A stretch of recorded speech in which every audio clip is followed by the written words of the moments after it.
ملت ٹائمز میں خوش آمدید۔ اقوام متحدہ میں مسئلہ کشمیر پر ترکی کے بیان سے ہندوستان مسلسل ناراضگی کا اظہار کر رہا ہے۔ بی جے پی سرکار کی کوشش ہو رہی ہے کہ ترکی اس مسئلے کو عالمی فورم پر اٹھانا بند کر دے۔ دوسری طرف ترکی اس سلسلے میں ہندوستان کے اقدامات پر کوئی توجہ دینے کے لیے آمادہ نہیں ہے۔ ترکی سے ناراضگی کی بنیاد پر ہی ہندوستان نے شمالی شام میں ترکی کے آپریشن چشمہ امن کی مخالفت کی تھی، اور اب ہندوستان نے گزشتہ بدھ کو ترکی جانے والے اپنے شہریوں کے لیے سفری ہدایات ٹریول ایڈوائزری بھی جاری کر کے کہا ہے کہ وہ اپنے ترکی سفر کے دوران بہت محتاط رہیں۔ ہندوستان نے سفری ہدایات بظاہر ترکی کے شمالی شام پر حملے کے نتیجے میں پیدا ہونے والی خطے کی صورتحال کے پیش نظر جاری کی ہے، لیکن خیال کیا جاتا ہے کہ ہندوستان نے یہ ہدایات ترک صدر رجب طیب اردگان کے کشمیر پر موقف کی وجہ سے جاری کیا ہے۔ اسی سال ستمبر میں اقوام متحدہ کا اجلاس ہوا تھا، جہاں پر ترکی نے پوری دنیا کے سامنے جموں کشمیر کے معاملے پر پاکستان کے موقف کی پرزور حمایت کی تھی اور کشمیر میں ہندوستان کے اقدامات کی مذمت کی تھی۔ طیب اردگان نے کشمیر کے بارے میں پاکستان کے موقف کی بھرپور حمایت کرتے ہوئے بھارت پر انسانی حقوق کے وسیع پیمانے پر خلاف ورزیوں کا الزام لگایا تھا۔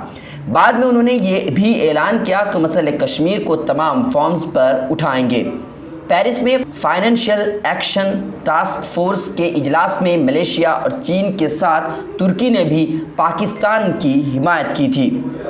تجزیہ نگاروں کا ماننا ہے کہ سفری ہدایات کا اصل مقصد ترکی کو سفارتی سطح پر کمزور کرنا اور آئینہ دکھانا ہے۔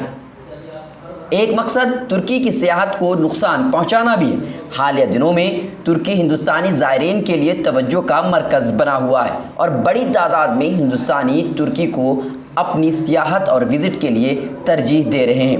یو این آئی کی ایک رپورٹ کے مطابق سال 2019 میں جنوری اور جولائی کے درمیان 1,24,000 ہندوستانی سیاح ترکی کا دورہ کر چکے ہیں۔ یہ تعداد گزشتہ سال کے مقابلے میں 56% زیادہ ہے۔ ٹالی ووڈ کی معروف اداکارہ اور ٹی ایم سی سے ممبر آف پارلیمنٹ نصرت جہاں نے بھی اپنی شادی نکھل جین کے ساتھ ترکی میں ہی کی تھی۔ مانا جا رہا ہے کہ نصرت جہاں کے اس انتخاب کے بعد فلمی اور سیاسی دنیا میں ترکی کو سیاحت کے لیے پہلے سے زیادہ پسندیدہ مقام کے طور پر دیکھا جانے لگا ہے۔ ہندوستان کے وزیر اعظم نریندر مودی کا ترکی دورہ بھی طے تھا، جسے کشمیر پر ترکی کے بیان آنے کے بعد منسوخ کر دیا گیا ہے۔ ہندوستان نے گزشتہ ہفتے یہ دورہ منسوخ کیا تھا۔ 2014 میں مودی کے وزیر اعظم بننے کے بعد یہ ان کا ترکی کا پہلا دورہ تھا۔ دونوں فریقین نے 2 روزہ دورے پر اصولی طور پر اتفاق کیا تھا، لیکن باضابطہ طور پر کسی بھی چیز کا اعلان نہیں کیا گیا تھا۔ مودی اگلے ہفتے سعودی عرب کے دورے کے بعد انقرہ کا دورہ کرنے والے تھے۔ ہندوستان کی طرف سے وضاحت میں کہا گیا ہے کہ ترکی کے دورے کا باضابطہ طور پر اعلان نہیں کیا گیا تھا اور نہ ہی اسے حتمی شکل دی گئی تھی، لہٰذا اسے منسوخ کرنے کی ضرورت نہیں ہے۔